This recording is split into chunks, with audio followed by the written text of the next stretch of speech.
Hello and welcome to the 22nd edition of the Don't Give a Ruck podcast. I'm your host, Nathan Parker, and today's guest is a former England international with 26 caps. He's won 3 European Cups with the Galacticos of Toulon. I'd like to give a warm welcome to Mr. Delon Armitage. Hello, Dylan. I was thinking... Yeah, very good at the minute. I mean, obviously it's been quite tough, obviously, but yeah, no, feeling good. After retiring, get to spend some time with the family, which is nice. Yeah. I don't know if they're liking it much, but yeah, I don't mind it. So when did you return from France? So I'm technically not fully back yet. I'm still doing bits with Leon. Just a bit of mentoring, helping out, kicking and stuff with the backs. But yeah, because of my injury, I kind of left about a year and a half ago, back and forth, where I couldn't obviously really play at that level anymore after the injury. So yeah, just been back and forth, just enjoying the time, I guess. Yeah. And have you done any other homeschooling at all? Yeah, tried it. I think the missus is better for that, but yeah, I've tried it. Not got much patience, but I'm very good at geography though. Yeah. I'm obviously travelling around with rugby, so I think we're 20. This is our 22nd episode today, and I think about half of them have all said the homeschooling has been the worst thing. And David Flatman say, "I love my kids, but sometimes they can just be knobs, absolute knobs." But how have you and the family been keeping anyway? Have you been keeping safe over the last 6 months? Yeah, we've been very well. No, very sensible. I think is word that we've been using about decision making and stuff. Do we go? Do we need to do that? Is it, you know what I mean? So the kids understand it as well, I think, which is important. So yeah, no, we've been, touch wood, we've been quite lucky. We've been pretty safe. And the area that you're in now, is that in lockdown at all? I'm just outside Sunbury, so I've come back home to where it all started. But yeah, no, we've been fine. I think, like I said, everyone's just been quite sensible, I think, around the area. So taking precautions and stuff. So we've been quite good.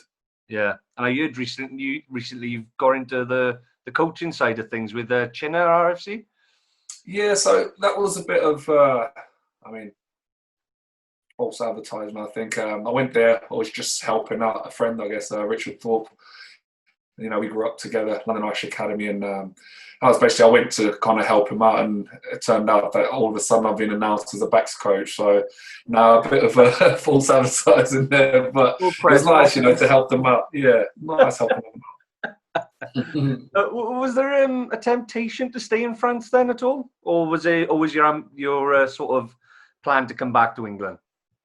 Yeah, definitely. I mean, I've enjoyed my time. I've been there. I think I've been in France longer than I've been in England. So if you add them together from growing up there to when I went back,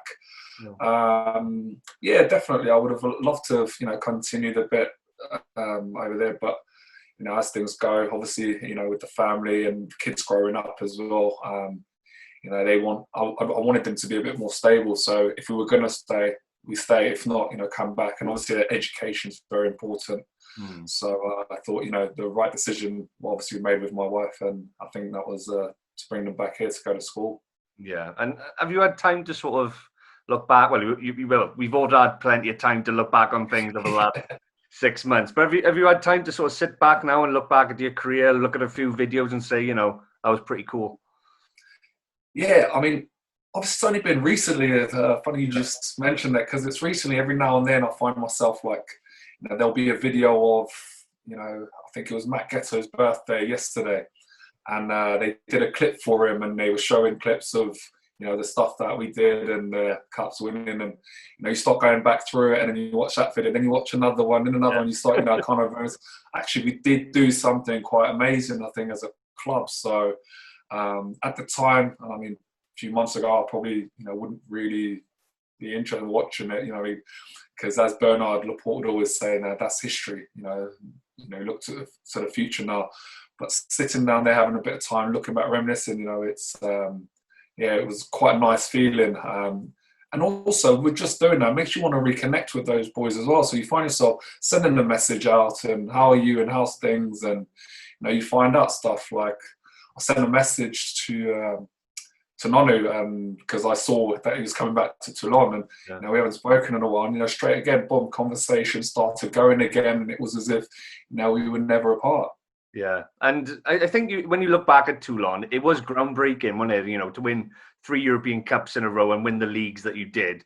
And I think you look at Saracens and Leinster over the last few years, that I think Leinster have won 2 in a row maybe, but it's so hard. Like, you look at Saracens in that semi-final, you know, it's just that top 2 inches of getting over the line and then getting to the final and winning the final itself, isn't it?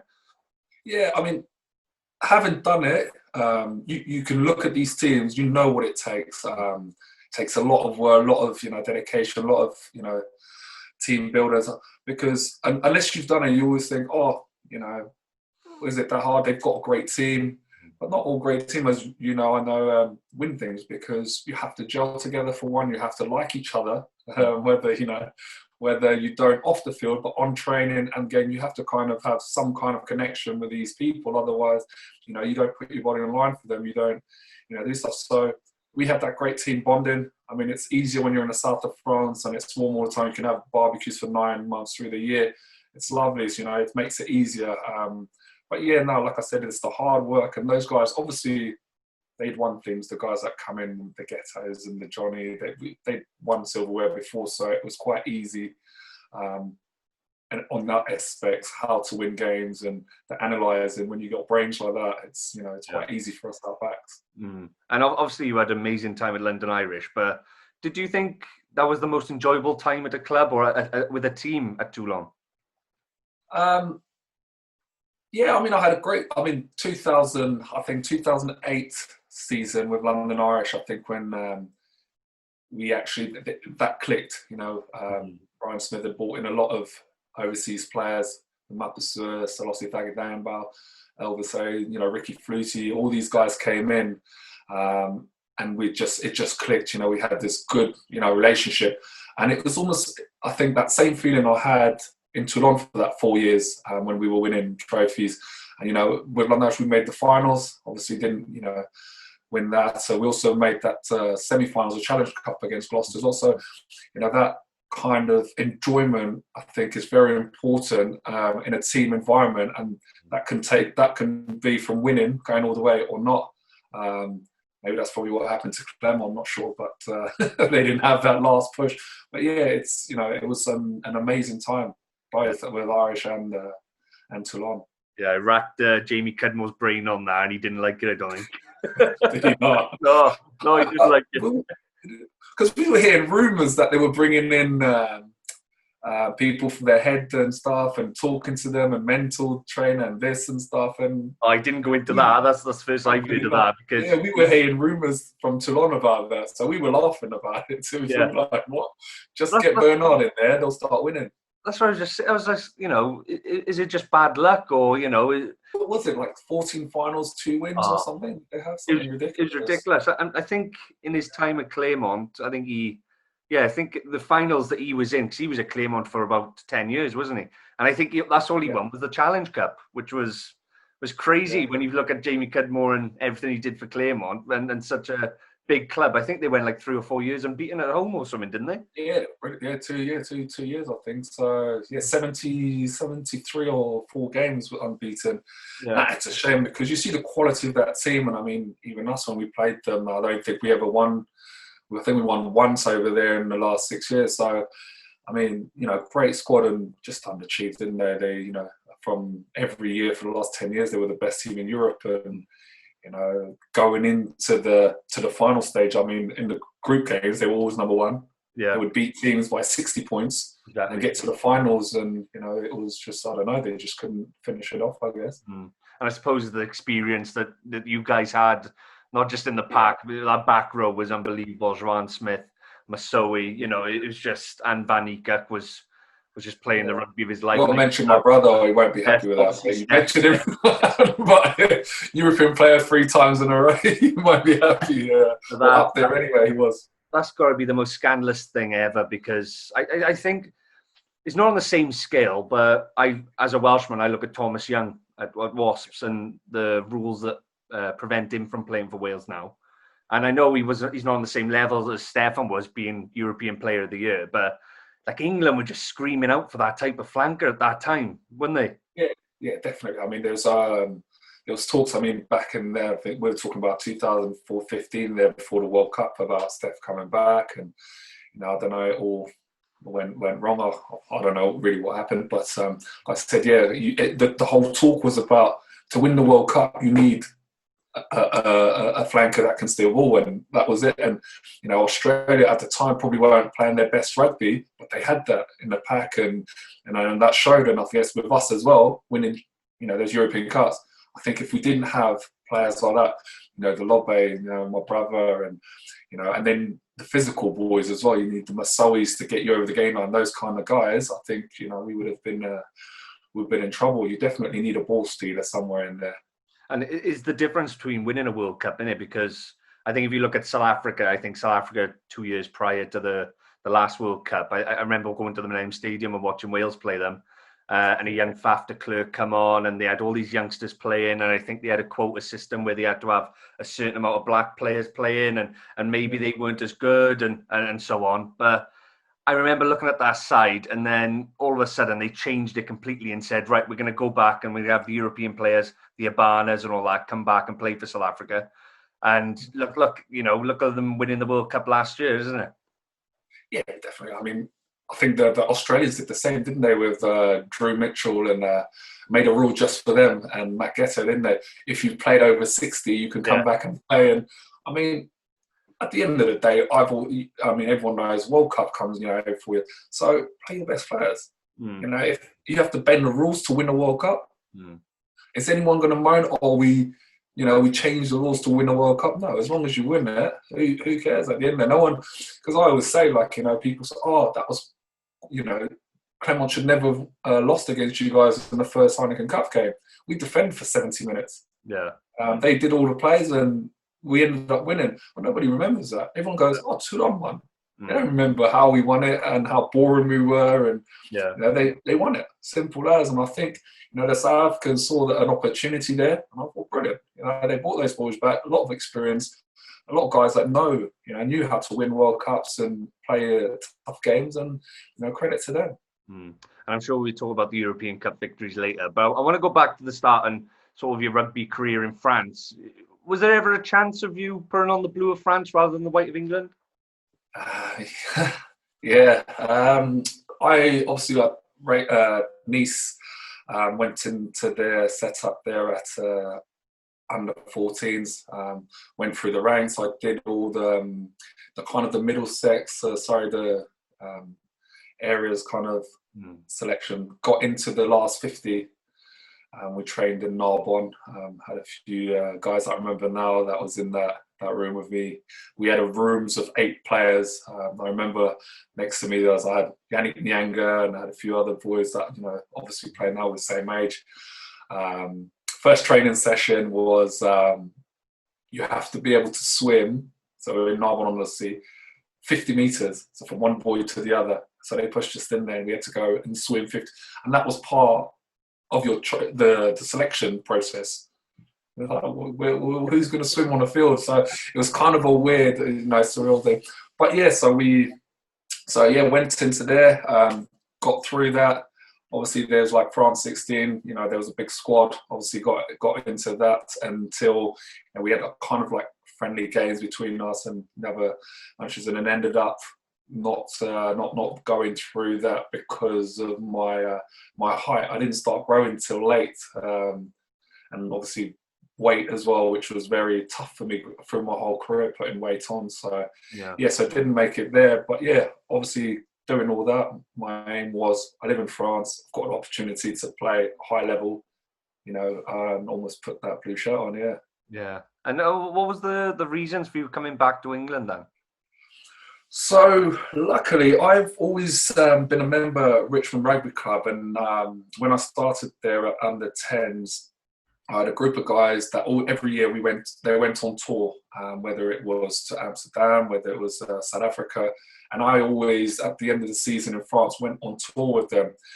This year, we went to Australia, New Zealand, and Fiji.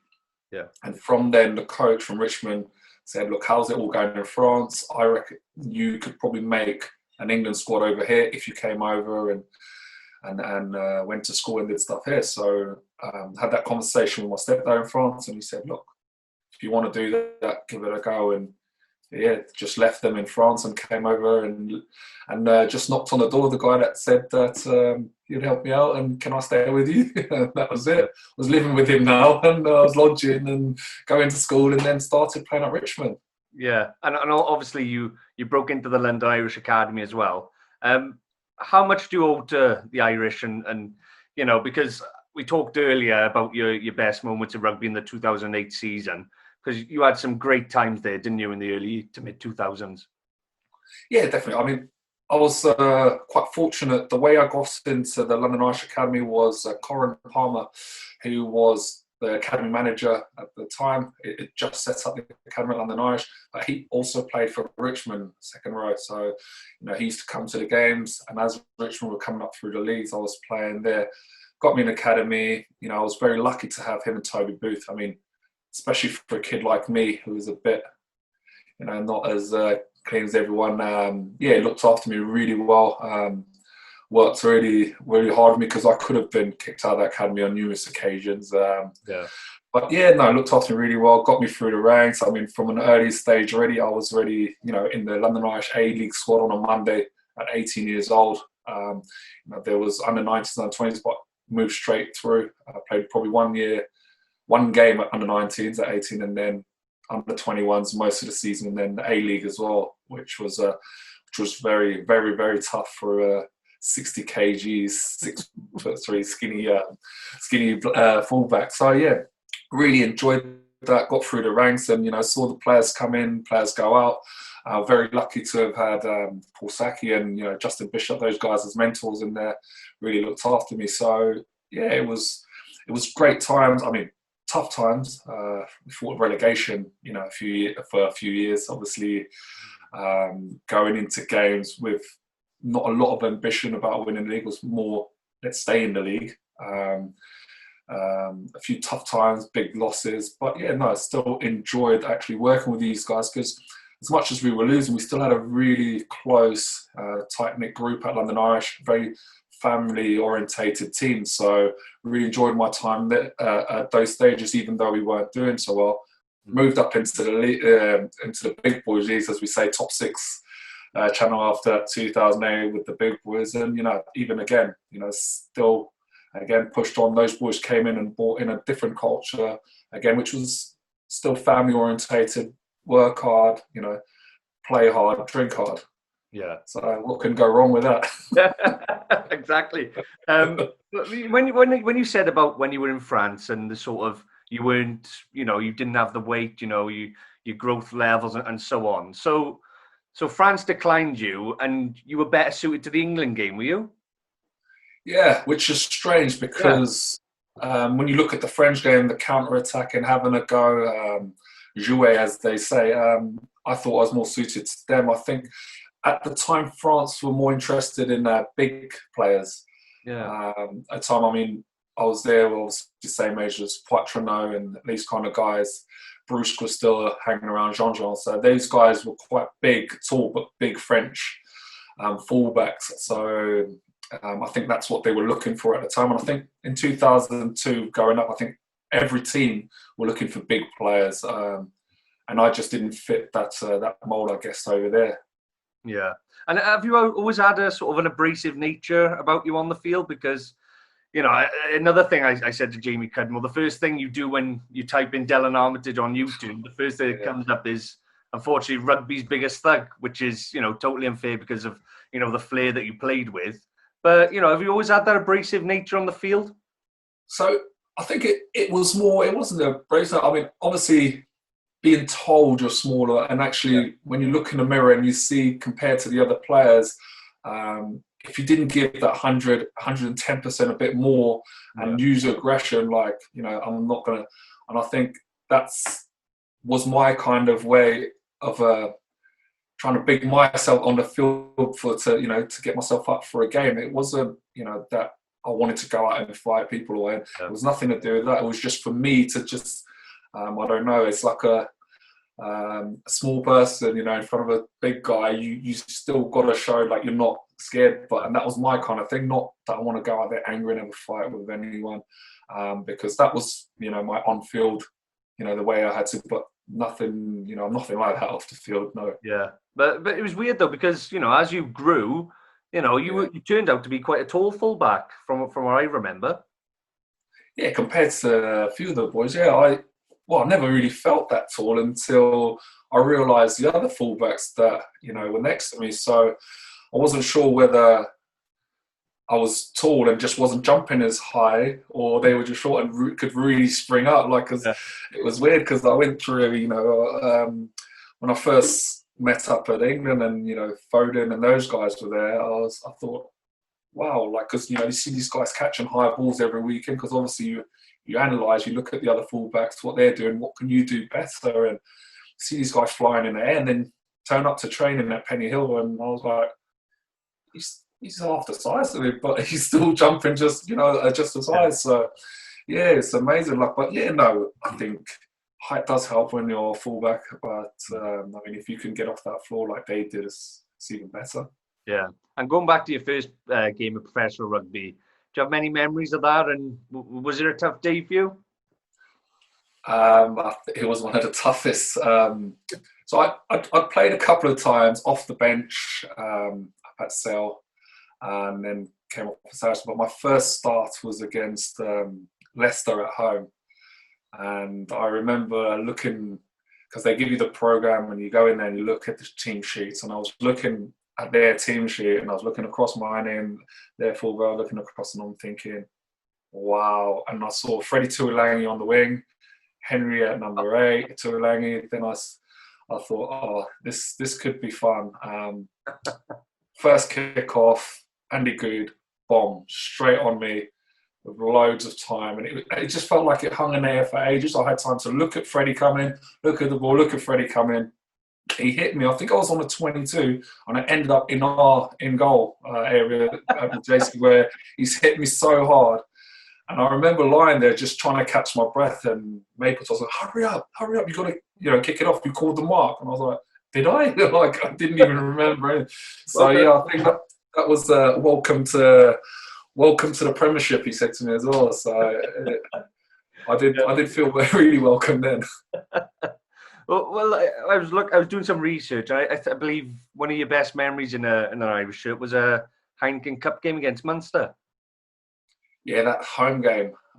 We had a few. I think that one, also the Ulster game, wasn't too bad. I think we won. We got a bonus point last minute. But yeah, definitely Munster, because anytime, first of all, you get to play against Munster, it is massive. One of the best teams in Europe at that stage. Always in semi-finals. They were dominating with O'Gara's and those boys. So just having a chance to play against them was amazing. And then to actually beat them in Reading was even more amazing, because they came full strength as well. We're in the same group. They needed to win, and we ended up beating them. Disappointed that we gave them a bonus point. Yeah, that's still stuck in my head. But one of those achievements, to play one of the best teams at the time in Europe and beat them at home was one that would definitely stick in the memory. Yeah, and it's definitely something that you look back now when. You see where London Irish are now, not the worst side in the league, but you look back and you think, Heineken Cup, best side in Europe, and you're beating them at home in front of, packed crowds as well. It's unbelievable. But you end up getting your first cap when you're 24 years old, I think, against Pacific Islands, I believe. What were your memories of that day? And what were your memories of being in the camp for the first time after, sort of being shunted by the French when you were in your early teens? It was a bit surreal, I guess. When I got the call up, wasn't sure if, because you hear the stories about the phone calls and the guys messing around, and you think, is it not real? So yeah, I had a bit of a mess up with that one. But yeah, I got the call, went down to Penny Hill. Obviously, it wasn't a call you want. You want, when you get that call up, is, look, we've been watching what you've been doing. We think, you're ready for the step up. But it was more, we've got no one else. All That right. was pretty much it. Bolshaw's injured, Abendanon's injured. So, there was no one else pretty much. And this is your opportunity. You're renting the shirt. It's yours, if you to claim it, basically. That was my chat with Martin Johnson, which he was right, I guess. It's not, just because you wear you called up doesn't mean that's it, you're fullback now. So it was brilliant. I mean, the whole setup, got in there, drove up there in my Fiat Uno, only just made it there. Hid it in the car park in case anyone saw me turning up in it as well. So, it was quite nice. Got in there, rooms with Simon Shaw, which was quite nice the first night. Then the training, everything, the level was up. Everything was quite crisp. It was just nice being in that camp. It was a new setup as well, a lot of young boys because there was a big turnover when Martin Johnson came in. So, it was a lot of young kids. It was nice that I had Nick Kennedy was there with me, came in, so it was perfect. I didn't feel alone in that, and obviously got on with a lot of the boys anyway. Hugo Moniers from, Quins to Danny Cares. We were all quite close, Nick, the London group there. So, enjoyed the whole build-up to it. Funny story. So after the first week of training, we had a few days off. We didn't play the weekend after, and Martin Joss came to me and he said, look, I'm telling you this, but don't tell anyone. You'll be starting next week. Keep it to yourself because we're not making a press release till next week, Thursday. I was like, oh, okay. Okay, well, thank you. Okay, see you next week. Straight on the phone. But then rung my mum, and then as I was telling her, I don't know if you like Caribbean women, they love a chat. They will tell, the neighbours, they'll talk for hours. And as I was telling her, I'm thinking, please, mum, please don't say anything. And I was please, because we're not allowed, no one's allowed to know.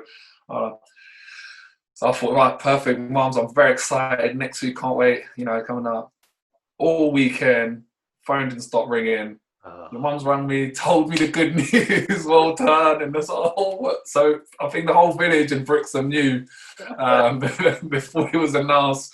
So, it was, she was more excited than me. So, at the time it was brilliant. I was very excited. I mean, playing at Twickenham, Pacific Island, apart from worrying about, getting hit really hard, it was just that excitement of playing in front of the English fans at Twickenham. Yeah. And what was it like playing under Martin Johnson? Yeah, I mean, what you guys see outside, it's probably not the same. I think he's a very nice guy, understanding. Doors always open. You can have a chat with him. Players come first. So the guys on the outside, the media, whatever, they probably thought he's just angry, and that's the perception that he gave. A lovely guy. I really enjoyed my time with him. Look, he took a lot of stick for stuff that we did as a team. So that just shows such of the kindness of this man. So I had a lot of time for him, and obviously gave me my my England cap, and I got 19 games on the bounce, so I can't say anything wrong about that. When you look back at that sort of period between 2008 and 2011, that English squad looked like they enjoyed themselves basically, and if you looked at Eddie Jones's team now, you probably wouldn't even hear 1% of what would go on during the camps when they were in England in 2008, would you? Yeah, no, and I understand. I guess when you're there in a camp, and I understand it to some extent, when you're there in a camp, you're there to do a job, you're there to win games. And I mean, if you're winning while you're doing this, that's fine. But I think the priority should be about winning. When you go into an England camp, it's about trying to gel with these guys and trying to create, a club environment.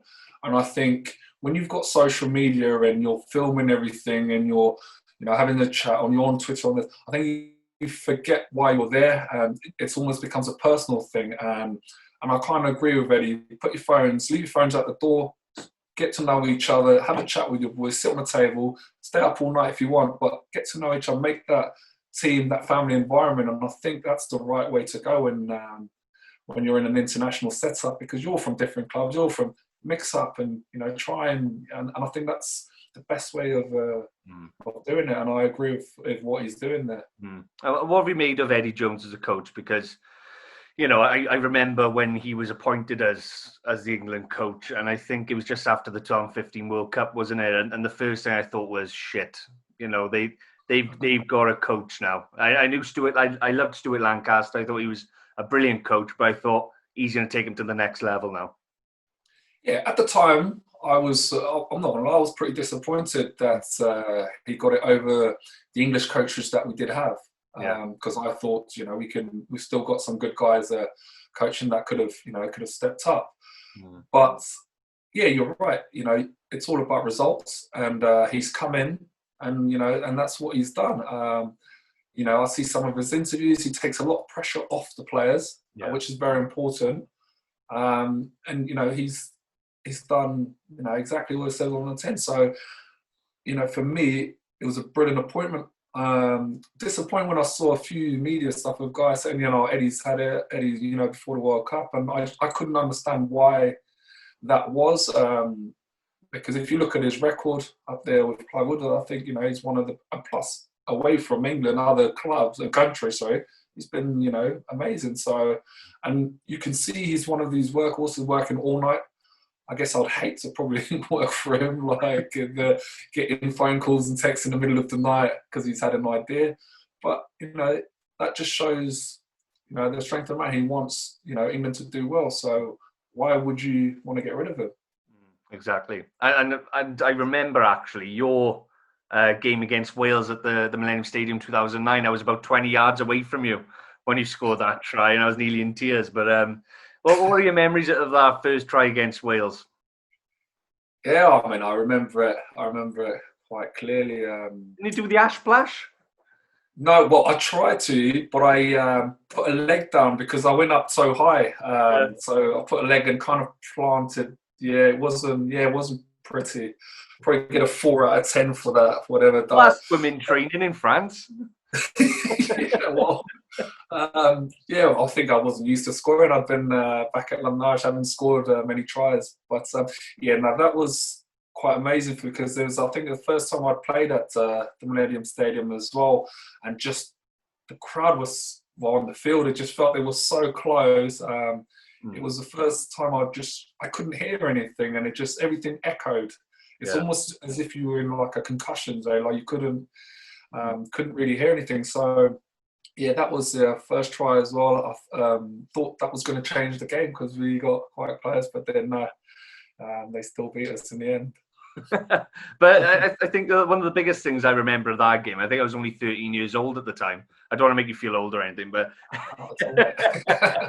but I remember it was the first time I'd been, because it was I think it was a February time, and it was quite dark, and the roof was open. Martin Johnson wanted the roof open, and I remember being so cold, and then the flames start going up around the stadium, and then get a bit warmer. But as a player, because this has happened a few times, hasn't it, when England have come to Wales, and there's been a big argument about the roof. What was the sort of thought process from England going into that game? Because was it going to suit them? Did it change the outcome of the game?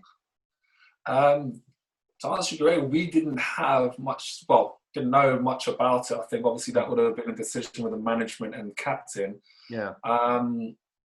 My only thing about the roof being closed is just the ball gets a lot wetter. It's a bit dry. Like that's all it does. Otherwise, we didn't really care as long as it wasn't raining. Roof open or closed. Yeah. I don't think it mattered to us.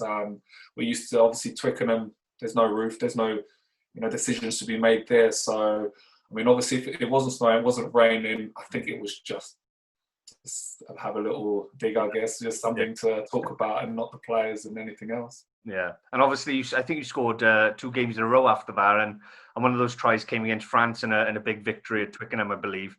And I believe you kissed the badge when you were going over for the try. Was that a little dig at the French? Yeah. I got a lot of stick for it, but look, I wanted, like I said, I had the opportunity. I would have liked to have, played. I didn't get that opportunity at England. I came back, went through the setups, and there was a lot of emotion coming into that game. Obviously, I knew a few of the players I was playing against, and it was it was just nice, the way that we actually played that game as well. I think from the get-go, we dominated that game. And I think we were 30 points up by half time. So, yeah, it was just, a lot of emotions. And then to get over the line, and I mean, I think when I remember now, I looked, that we had probably a 6-man overlap. I was never going to give that 5 minutes on the line against France. So, yeah, just a lot of emotion. Just really enjoyed it. And like I said, I just enjoy playing rugby. I mean, no harm to anyone or anything. It's just that enjoyment and, that battle that I really enjoyed, every weekend. That's what you look forward to. And that's where, for me personally, when I see the boys on the weekends or in the week games with no crowd, I feel so sorry for them, because that was my biggest, buzz for the weekend, the crowd, having people at the game and, showing that emotion. I love to play with a smile, and I love to, celebrate with the crowd and with people around, and not having that, I feel for those boys. Yeah. And of course, you were part of the big build-up to the 2011 World Cup. And didn't you win the Six Nations in 2011 as well? Yeah, I think we won it. We had a chance for the Grand Slam, but Ireland never let us. They don't like us winning They were Grand split Slam. that day, weren't they? They were just... Yeah. I don't think they were going to beat Ireland that day. No, so... but yeah, no, it was a good build-up. I mean, we were doing some good stuff. I think we were playing well coming into that World Cup. I mean, we had Wales twice. Yeah. We beat them at home. I think we did quite well in the return match back in Wales. So, we were looking quite strong. Really looking forward to it. But then, I just don't think we played to our potential, and that just showed in the quarterfinals. And we let each other, and the fans down, and it was a sad way to go out. And of course, prior to the World Cup in 2011, you unfortunately missed the Six Nations with an 8-week ban, I believe. Are you okay to talk about what happened there? Yeah, no, 100%, because everyone's already made their opinion. Everyone, we've read this, we've read that. It was a nothing thing for me. Coming off the field, we just lost, I think, last minute against Bath at Medeski.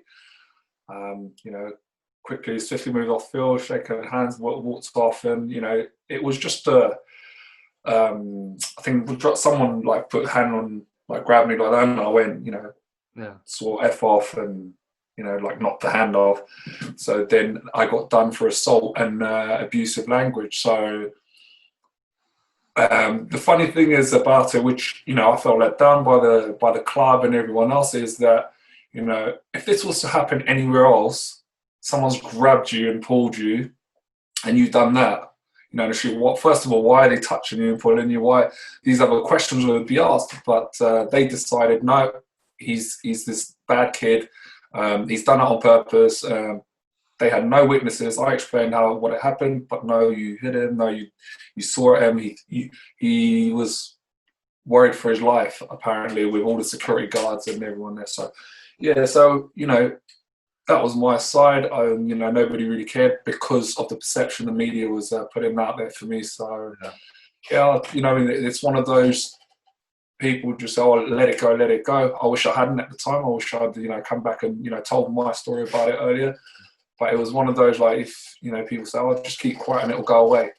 The more you poke at it, and people make their own decisions. So it's a shame, because it left a nasty thing, for me, because that's not the person I am, and that's because it was written like that I scared, or I try to beat up a 60-year-old man. It was horrible. It's scandalous though, because that could have potentially had a big impact on you going to that World Cup that year, couldn't it? Yeah, definitely. I mean, I had that conversation obviously with Martin Johnson as it happened, and he was very supportive. I said, "Look, I will tell you exactly what happened. Witness, whatever." And I was honest with him. He appreciated that, and from what I told him, he understood, and he still kind of backed me, which was amazing. Because he didn't have to. He could have just done like Stuart Lancaster and just kicked me out. But no, he looked after me, and it was brilliant, because at the time I'm not that person, and I really felt, you know, that I'd been taken advantage of, and no, it was a really bad time for me, especially not being able to play in that Six Nations and not even to play for a club. So yeah. Yeah, what sort of media training do you guys get then? Because, you know, I've looked at some of the articles on that story, and it's ridiculous. It's painting, as you said, painting you out to be this thug, this sort of person that's, you know, doesn't care about anyone, and he can get away with whatever, and that's the way they tried to paint you out to be. But what sort of media training did you guys get with England? So the media training is basically the club or country comes first. You know, they don't want a there and back fight. You can't really fight a corner. It's I was told, just admit it and you'll get half. I was like, well, admit what? Well, did you hit him? Well, I knocked his hand off. So, well, yeah, you did then. Did you sweat? Well, yeah, I said, but I didn't look at him and saw it. So all these mitigated, all these come into court apparently that you have to, you know, because if they find out that you did, which, you know, you saying you did that, that's enough for assault kind of thing. And they were saying you have to admit it. So I'm sitting there thinking, well, why should I admit to some, do you know what I mean? So it turned out into, well, if you admit it, you get half. But then obviously what comes after is that he's admitting it, so he did do it. Which isn't, do you know, it isn't what actually happened, is what, you know, and then obviously the media wrote about it at the time. All the club, and I was worried about, is like damage limitation for them, for the club, and, you know, leave it, it'll go away, leave it, it'll go away. And I'm thinking, no, I can't leave this. This is 8 weeks that I won't be able to play for England, possibly not go to the World Cup. I can't play for my club. They were like, leave it, leave it, leave it. And that's our media training, you know. It's, right, just let it go, it's done. And for me, looking back now, you know, I didn't want to be that angry kid, you know, that's causing trouble, that's doing this. So it was, yeah, just close your eyes, let it go, like, shut up, do you know what I mean? Come off social media, don't do anything, let it go. But I've been painted this picture that I'm this, you know, had a missus and kids at the time, and they're seeing this, like I'm this angry bad man on TV, and that's, you know, and everyone, and that's what people still think now. I mean, until they know you, that's what they're gonna, you know, they Googled you in, like you said, first thing that comes up, that's it.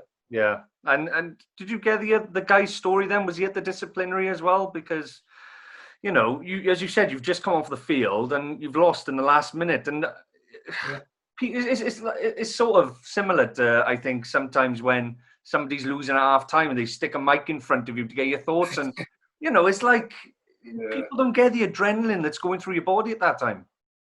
Yeah, I mean, look, I'm not going to say that I should have, you know, that it was all, you know, him. I should have maybe, you know, took a few minutes just to calm down. But that's all I wanted. And when I did, it was like, you know, oh, sorry, come with me. Like, can I have a minute? And that's what happened. For him to grab at the time. Sorry? For him to grab you on the shoulder like that and sort of, you know, surely he's obviously watched the game, or he must have watched the game. They don't watch the game. They're not there to watch. They don't care. They're there to do their job, and I don't think they care about the emotion. We're here to do a job, and which is fine. You know, I totally agree with it. And I'll, you know, at some stage, like for me to go, well, I'll take it. Like, you know, maybe, you know, when I look back, maybe I should have stayed on the field longer. Maybe I should have, you know, but it's quite tough when you've just lost in the last minute from a silly mistake. But, you know, I keep asking myself different questions. How could I have done that better? And it all comes down to, like, I don't think I could have done, because if someone grabbed me like that, and I'll probably do the same thing whether, you know what I mean? So, look, there's a lot of things that happened in that times, and look, I'm not going to say, yeah, I'm a lovely guy. I would never, you know, things happen in the moment, and, you know, for that, I think the way it went down, you know, I just felt like I was a bit of a scapegoat. Everyone just jumped on, you know, and used me as this, you know, and they portrayed me as this person that I'm not. So, and then after that, I just didn't really speak to any media. I just didn't want to, because I just felt they were just looking, you know, for the trouble. Even sometimes they weren't. I just didn't want to speak to them anymore because of what's been printed, I guess. Yeah, and it's tough because, you know, I just graduated as a sports journalist, and over the last 3 months, I've just been trying my best to do these podcasts, gain a relationship with these players. And, I've seen a lot of stuff on Wales Online, which is the biggest, rugby sort of media thing over here. And there's been so many lies made up about players, and then it's all over Twitter and players going, I never said that. Do you get what I mean? So, but I think with podcasts, it's a lot different. People can see what you're saying, and, they're seeing you for who you are, aren't they? Yeah, definitely. I think the times have changed. I guess we didn't have the podcast, well, it probably did exist, but we didn't have all this social media where the player was allowed to express his feelings on what's going on. We definitely didn't have this Zoom call where, I could have this conversation. And I don't think the clubs would have allowed it as well, because, speaking your mind is not what they're about. You're part of the club. You have to abide by our rules. Something like this happened, I don't think they would, because they pretty much told me to shut up and let it go. So I don't think I'm glad there is an open channel now for these guys. They can express, or even tell actually what happened, so people can judge for themselves. Because I got a lot of abuse for it, and all through my career after, it's like you're this, that, and making names up, and even Bad Boy Rugby was a headline that I had, and where did that come from? So it's quite easy now to hopefully, I guess these players can defend themselves now a little bit, and tell their story, and whether it's right or wrong, they have a voice now, which I think we didn't really have back in the day, because rugby was clean, wasn't it? So none of this really happened. Only when bad boys like myself came in, it did. Your fault. Yeah, I ruined it for everyone. But you managed to regain your place in the starting 15. I think England put you on the wing then in the first game of the tournament against Argentina. Yeah, that's it. So while I was resting, Ben Foden had been playing really well at fullback. So then again, that's where I started stressing a little bit. Am I going to make the squad? Because obviously they had Cueto, they had Shrettel, they had Ashton. There's a lot of boys, playing really well. So it was quite tough for me. And these guys were still playing as well to the end of the season. So because London Irish obviously season didn't make the semi-finals, whatever the Heineken of the Premiership. So they'd finished. So I was training offside with the England backs coach. So we're doing extras, and me just trying to stay involved and keeping fit to when the boys do finish. I'm not that far off. When first of all got told I was going in the 30-man squad, that was brilliant. And I'd played a couple of games. I think the last game I played on the wing, a few of the friendlies, and Ireland. I came on the wing. So I was just happy to just be involved. And then when I was told I was starting wing, the first game of the World Cup, for me, it was an opportunity. It's not that I've played wing before, and it's easy for me being a fullback. I know what I want from my wingers, so it just works really, really well. So I was just grateful to be going really after all that happened. What was the experience like of being out in New Zealand as well? Because did they give you a warm welcome? Yeah, no, we did. No, it was lovely. Like a nice, warm welcome haka at the airport. It was, it was a rugby country. So it was, to have the World Cup there, or to go to World Cup there, was amazing, because they don't have to compete with any other sports. It was all about rugby, from Auckland all the way to Dunedin where we were. It was just manic. It was mad, and it was one of those great experiences. Even just walking out on the street, mad crowds everywhere, and they're there for that. I mean, you can go to France, you can go to England, because of the football, and all the other stuff. I just don't feel you have that same feeling. And down in New Zealand, where it's just rugby, I think it was just manic. It was brilliant. Yeah, almost. It was amazing. And I think when sort of people look back at the 2011 World Cup from an England point of view, there was a huge media backlash, wasn't there? And obviously there was the dwarf tossing and Manu jumping off a ferry and stuff like that. But was it really as crazy as the media made it out to be? No, definitely not. I mean, we were there. We had our team meetings. We were there for a reason. We wanted to win the World Cup. I mean, definitely in my head.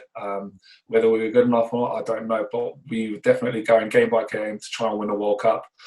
We had a game plan on the field. We had stuff off the field as well that, like a bit of team bonding, social stuff that we, stick together just to, like I said, keep that bonding with players, because we're spending a lot of time with each other and just, keeping everything clean. And so, what the media see, for me, it wasn't like that at all. We were all just excited. We were out there. We had an opportunity. We were there. We were carrying, the fans and, our family and, everyone that we were there, to do a job. And, some of the stuff that happened, I didn't even know until I picked up a paper the next day and, that win, you know what I mean? What happened there? But no, it was definitely not like that at all. It was perceived to be, but no. We're all out there to try and win the World Cup, and bond as humans, as a team, and we're all friends, and whatever happened, for the majority of players, I don't, it didn't really affect the others because, like I said, we were there to win that World Cup. Yeah, was it tough playing under the pressure, and did the media circus outside of the ground sort of affect what went on it? Because it must have been hard going into that Scotland game as well. You had to win that Scotland game to go through. There was loads of pressure, and there was some people actually saying Scotland could have beat you that day, because of the pressure that was on you. And then you go into that France game. Did it affect the team at all? Like I said, that's what was very good about the management that we had. Kept us in our little bubble. The newspapers that they normally bring into the team rooms, we cancelled those. We stuck it, into our bubble. I think, obviously, after what happened, we did have a chat about it as a team, and managed to kind of, especially coming into that Scotland game, move it aside and just worry about winning Scotland. That was our aim, and it was, it made us, I guess, tighter as a team, because now it's us against the world. It kind of felt like, and I think we again probably didn't perform coming out of the group, or even the whole tournament. I guess I thought we could have done a lot better when you look back on the games and the way we were playing before coming into the World Cup. But I guess World Cup, every team wants to win. Every team's been training hard for it. So just winning the game was just important to us, and to beat Scotland in the last game, that was just the aim, and then we were going to look on to France. So that was just our aim, really. And were you getting behind the Welsh in the semi-final or no?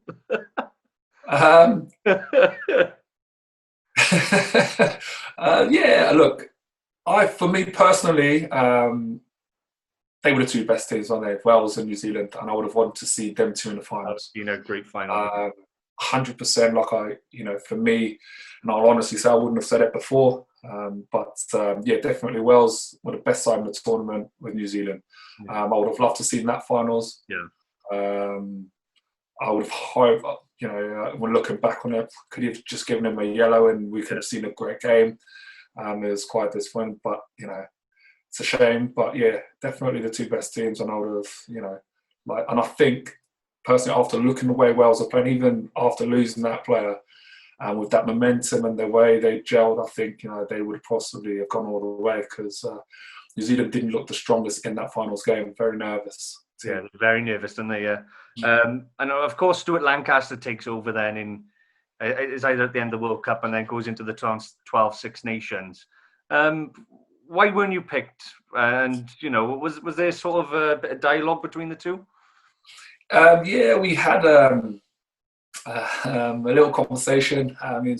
Stuart Lancaster, he came and met me at London Irish to have a chat after the World Cup about his 30-man squad. And at the time, I'd been going through negotiations with London Irish about my contract, because I was in my last year.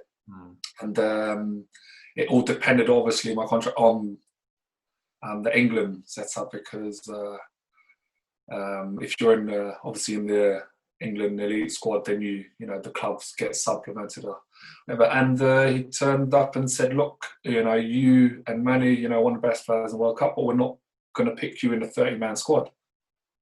which for me was heart wrenching. I was like, well, if I was wondering why am I not involved, and he said he's going to change the setup, going with younger players, and for me, it was really disappointing because that's for me. I just come back from horrible for me World Cup where I thought we underachieved, and then to get this news a couple of weeks later that I'm not in the 30-man squad, it really hurt. And at the time, obviously with all the press and the bad press and stuff that we were getting that team, it really hurt me. So after negotiating, obviously with Irish, they were, my contract obviously was dropped down, and spoke to my brother, and he said, well, come to Toulon. Yeah. Where they're looking for a fullback, come to Toulon. And it was almost a bit of a rash decision. But I said, yeah, okay. And yeah, it was as quick as that, I guess, within, a couple of weeks on the phone, Brown and Laporte. And I was flying off to Toulon. Yeah. When I was trying to look for why you weren't in that squad, the first thing that came to my head was, he's done a contract with Toulon and Stuart Lancaster didn't want him, but that sort of pushed your decision to go to Toulon. So he told me I wasn't going to be in the squad, and that kind of pushed me. It wasn't the other way that I've decided to go to Toulon. It was, he said, you're not going to be in the 30-man squad. After the World Cup, we're basically did a bit of a clean out and clear out, and obviously with the age and that, and they were bringing in new players. So and then he said, well, we're going to put you in the Saxons, and that even worse. It kind of, for me, the Saxons very important for developing young players. Yeah. And a 29-year-old going in there is not developing. So even though I played in it, I wasn't, very pleased with it, because I just felt, I'm taking the spot of a young kid that's come out of England under-20s, or, need development to go through this. So at the time, it was, for me, it was emotionally, it was like a really low time for me in rugby. When you just feel like, a club and England, like you're not, they don't need you, they don't want you to, it was a tough time. And when Toulon came, and you start looking at the team sheet of the guys potentially you can be playing with every weekend. For me, it was a bit of a no-brainer, and a bit refreshing as well. Like it's,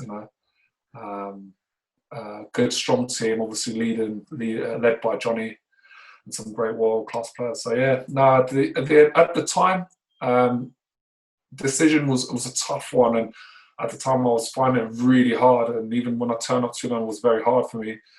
But when I look back now, was it a bad decision? European Cups later. Well, you didn't have a bad first season. You won the European Cup, and of course you scored in the final. Yeah, that's it. So they're coming into that, obviously, as a rugby player after winning the World Cup, the European Cup for me is one of the biggest cups in the world, I guess. I've always watched it, always wanted to play in it. A lot of times with London Irish, we've been in the Challenge Cup, European Cup, the lower one. So to play in the Heineken Cup in a big stage in Dublin as well, against, like I said, one of the best teams in Europe for a long time. It was amazing. I mean, well, you can see from scoring a try, the excitement, I think, got the best of me, and I scored it. But it was an amazing time. Great to win with those lads as well. Good party boys as well. So that was a great moment. Yeah, was it the fly half Brock James? Was it? Yeah, Brock James. Yeah. Yeah. Did you know, because he wasn't that quick, so you just sort of thought, I'm just going to stroll this in beer? Yeah, pretty much. When because I knew that Suvivatu was on that wing, so the nervous look was, is that him? And then when I saw, I think he was on the other side of the field or in that ruck. Yeah. And when I saw Brock, it was that just excitement, like he's not going to catch me kind of feeling. Yeah. But like I said, the celebration probably over the top. Got a good relationship with Brock. There's no hard feelings there. Yeah. Just a young kid getting too excited. And it was I mean, like I said, we defended for 70 minutes, so that was more of a relief, I guess. Scoring as well, trying the Heineken Cup finals. Yeah. Did you probably should have put it under the post, but we've got Johnny. So doesn't matter. It's got Johnny. Yeah. Did you have an altercation with Brian Moore about that try on Twitter? Yeah, yeah. So coming off, I had a lot of there was a lot going on Twitter from players and ex-players, and the one that kind of stuck out to me in my angry stage. And I know now, like, you don't reply to these social media stuff when straight off the bat. If you still feel the same way next day, then. But off the bat, when I saw he put that if he was playing, he would have done something. So look, I off the bat saw it and thought, yeah, okay, then kind of thing, like back shoulders up, thinking. But at the time, and then when when you sense anything, why have you done that? Like, just go out, have a good night, switch your phone off, just enjoy, winning. You're not that person. Let him, have his little say, and obviously when you say do you regret some stuff, that's definitely one of those up there. Should have left it alone. But look, it got him a few extra sales on his book, so I guess he's happy. And have you spoke to Brian since, or are you just not on speaking terms? Look, I haven't had the opportunity, and if I did, look, that's, I would explain to him, from me, rush of the head. Look, it's no hard feelings. It's childish behaviour for myself, and spur of the moment. And no hard feelings at all. Like I said, rugby, we're not like that. What happens on field stays, and you move on. Like, you let things, especially stuff that And what was that? What was that night out in Dublin like? Did you go out and have a few Guinness? Yeah, it wasn't too bad. Couple of the boys, we ended up missing recovery the next day, so that didn't go down too well, because we had semi-finals the weekend after against Toulouse. So it was right, guys, enjoy yourself, but don't miss recovery tomorrow. We had a nice night out. Decided, we've won the High Cup. Let's get on it again in the morning on the way to recovery, and ended up missing recovery. So it didn't go down very well for me with the backs coach, but luckily Bernard Laporte had my back, so I still got to play on the weekend against Toulouse. Yeah, and was anyone in a full kit then, like Alex Good after the game? No, not that brave, not that brave. Amazing though, I thought that was amazing. Now he's gone down as a legend of fullbacks now. Status. That was brilliant. I thought, hopefully, I'm glad though. I heard the rumours though. He did change his underwear, so that's. Did he?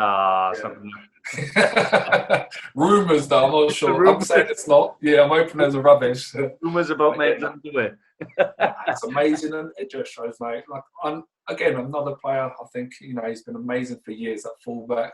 Why he's never got a shot? It was certainly like, I couldn't tell you, but he's been amazing club, and I think country could have done the same job, I guess. Yeah, definitely. Or maybe someone up there's not seeing what we see, I guess. That's exactly.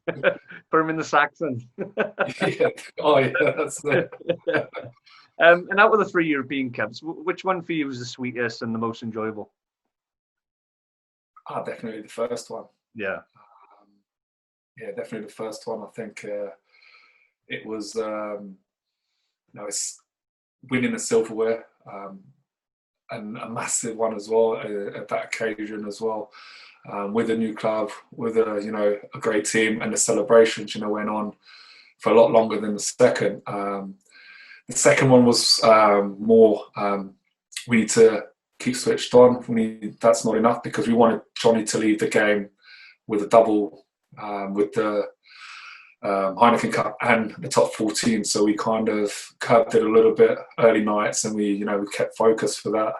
But the first one we definitely went wild, from that whole week, the build up.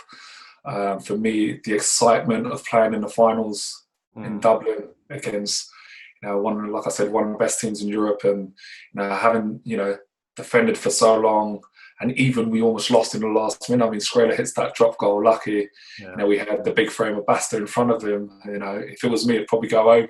But having him in front of there was brilliant. You know what I mean? So we came, winning by that short margin, I guess, made it even sweeter, I guess. Yeah. And obviously you've got a great view of the game at fullback, and you see the likes of the Wilkinsons, the Gittos, Habanas, Mitchells in front of you. What was it like playing with those superstars? Yeah, it is superstars and me at the back. It was. Look, it was one of those like, in training, everything was crisp. We didn't train very long because we didn't need to. Brand report understood that. I mean, we'd do a team run and, we'd be finishing 10, 15 minutes because everything was so crisp. From the pass, from the scrum after ball to Johnny to Matt to, when you missed Basta, it was lovely. Those passing in the hands was brilliant. So, look, it was amazing. Like, there was times, even if I was late and whatever, but just watching the way he did things, Johnny, when you knew when he was going to kick, but it's on his terms, and they were always pinpoint. That wins you games. Forwards get out of a scrum and you're 60 meters down the field. If he didn't put it there, Matt will put it there, and then you had Mitchell with the step in. You had Brian Abano with the speed. You had, we had David Smith was there. We had Rudy Wolf was there, and Alexis Patterson. So we're all fighting for the same positions, that back three position, and it was a good culture, though. There wasn't a lot of sulking, maybe from the French boys, but we had a good culture. Everyone wanted the best team to play. Nobody wanted to play away games, so it was brilliant. We just want to play at Mayo. The other boys, the B team, we call it, will go and play away. So now you're looking at a B team. Who starts at 10? Michalak. And you think, where's the B team in there? The guys that need game time. So, yeah, I don't know what the oppositions must have been thinking when they saw, they're bringing a weaker team this week. And, you got these players starting Michalak and those guys. You think, where's the weakness in there? So, yeah, it was just lovely. It was one of those, you just knew if anything clicked, no matter who we played, we were going to win. It was that feeling, and it's awesome having that feeling. I don't know. It's probably how the Liverpool players are feeling, I guess, for them.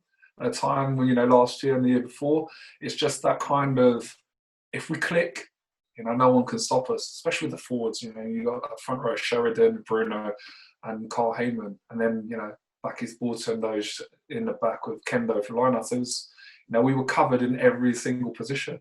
And do you still look out for the Toulon results now? Because obviously they're in the European Challenge Cup final now.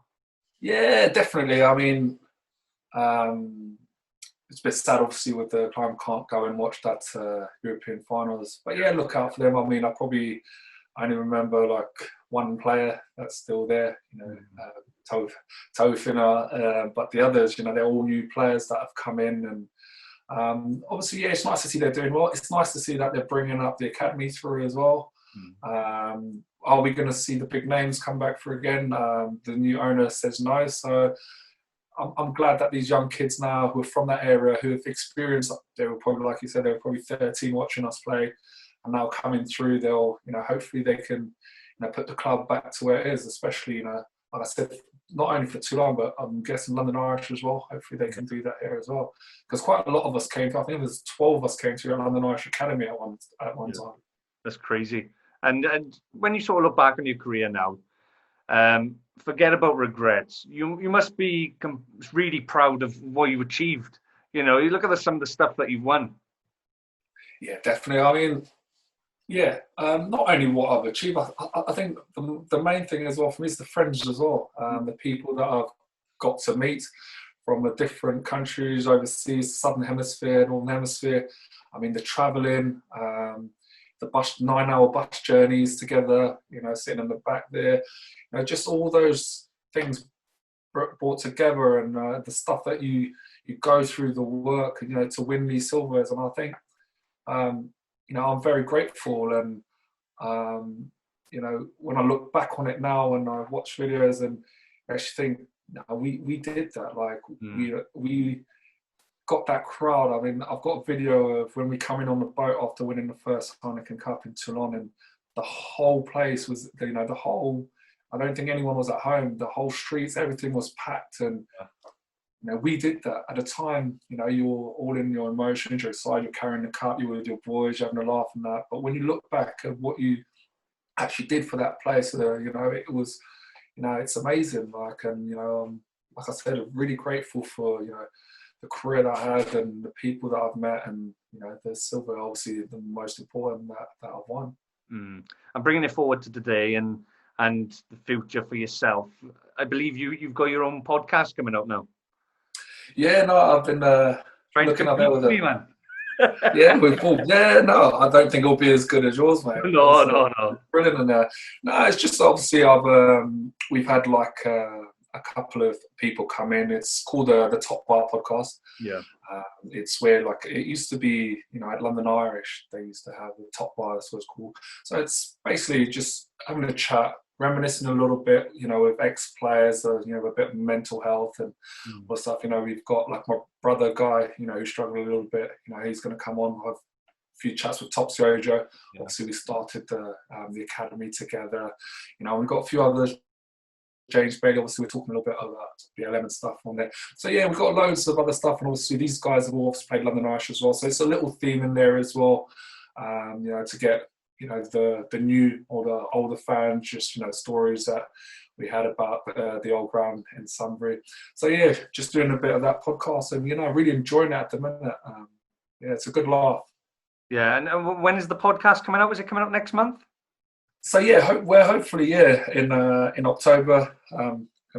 Mid-October, try and get a few put out. So hopefully it'll be on obviously wherever you listen to the podcast, on Spotify, and those kind of stuff. So yeah, hopefully people will enjoy it. And having talked to Paul Richins on the conversation on the phone the other day, he mentioned that you talk about the Black Lives Matter movement as well. This may be a personal question for you, but were you ever subject to racial abuse on a rugby field? Because I saw somewhere there was an incident in Ulster. Yeah, I mean, a while back, I was a couple of times. Obviously, again, it was because of what the media portrayed me as. It almost went, oh no, the boy cried wolf almost, it felt, and they just let it go, which at the time I felt I felt let down by the club and by the system, because I had witnesses who and these witnesses were high class coaches, and now were international level coaches as well, that came as witnesses, but because of my immediate whatever it was, they felt it wasn't tangible, so they just left it. So I felt disappointed at that. Other than that, it is in some change rooms I've been in. You hear things. Maybe they don't see it as some of them. It's just banter, it's just joke. But when you're the only one in there of colour, or maybe have a look at whether that is or not. And I don't think I've been I've never played with a racist person, but in change rooms, obviously the banter sometimes, that they call it banter, but it probably just needs to be curbed a little. Curbed. It shouldn't be happening. But again, that was the only time, like I said, the Ulster thing. And other than that, apart from what systematic, whatever people call it, that's happening. Not really. But it is there. It needs to be stamped out. It's all nice that we say, "Oh, we're not like football." We're not. It is there. It needs to be stamped out, and let's start doing it. With the clubs, and it'll be nice to see now. Apart from what the clubs are doing, it would be nice to see what they're actually doing in their clubs to stop it as well. Well, I was going to ask you about that, because obviously every team's got their own sort of way of taking a knee now, haven't they, before a game, and then. You've had the Billy Vunipolas who decided not to, and then you've got some of the South Africans that don't want to as well, playing for Sale. Where do you think it's going? Do you think that this is a good sign, or, as you said, what's being done? Do you think the clubs need to show what they're doing to actually stamp it out? Yeah, definitely. I don't want this to be another wear the T-shirt, in a month's time, let's move on to something else. Yeah. Because, it's not right. We've got a beautiful game of rugby. Let's keep it clean from top to bottom, and let's just, work on ways to do that. Let's not just wear a T-shirt from now. Let's not just kneel here and there. Let's keep working on it. Let's, bring people in. Let's make sure these kids, everyone's comfortable. on both sides. And yeah, let's keep pushing forward. Let's change. We've got an opportunity now, to change things. Just do it. And I think because of our sport, because of the nature of the people that play, I think this can happen, and let's do it. Let's not wait. And I think people, clubs, we need to be accountable. We need to be showing from the top down the bottom that we're trying to make an effort to do that. And I think that's one of the problems as well with rugby, is that, but it's not a problem. It's almost that rugby is clean. It is clean in the stands. It is respectful on the pitch, and that's the way I think the top guys want to keep it. But you look at football, and there's been 2 incidents that come to my mind where Raheem Sterling was racially abused at a Chelsea game, and then Fred from Man United was racially abused. Have you sort of seen it affecting other players, or have you seen it in the stand at some games where people have just sort of turned their shoulder to it? Obviously, if we're talking about football, yes, I have. But in rugby, no. And I think in rugby, I think we're a bit more switched on with it. I think if someone did that, we'll probably escort them out or get a steward, and they would be escorted out. Where football, I don't know if they're a bit worried, obviously, with the hooligans, whatever it is, they kind of standoffish. But I'm sure in rugby, and I've seen it before, the guy, says something shouldn't have been said, he's either spoken to or he gets, thrown out. And I think that's the way forward. If they're going to come to do, to be like that, racially abuse people, whatever, you got to leave. You get kicked out. And I think that's got to start at some stage before. I think it has. Whether we're banning people from stadium, we're banning from games, I think these things need to be done. And that's the only way it's going to work. Well, Dill, I'm really looking forward to your podcast. Is it okay if we finish with a bit of a fun quick fire round, as we do with all our guests? Come on, man, let's go. What have we got for you? Right, here we go then. Right, firstly, who's the best player you played with? Oh, you've hit me with a big one there after we talked about Johnny Wilkinson. I knew you were going to say it. Best player you played against? Best player against Selassie Thagi Theckenbauer. Best match you've been involved in? My first cap for England. Best moment of your career? See, that couldn't tie in with that because my first cap, I got man of the match. So yeah, probably that one. Okay. Biggest regret on or off the field? Biggest regret, probably replying to Twitter after losing the game. Worst drinker you played with? Oof. Jeez, you're putting people in trouble here, mate. Christmas Day. Biggest troublemaker on and off the field? Troublemaker.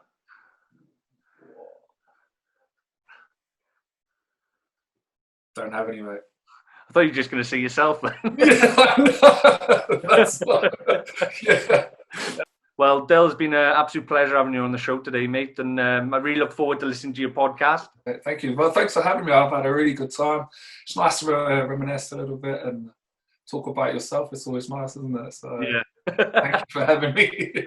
Well, that's what happens when I do your research, see? Awesome. But thanks for coming on. I'd love to have you on again in the future to talk about your pod. Yeah, no problem, mate. Thank you very much. Brilliant. Thanks a lot, Del. Cheers, mate.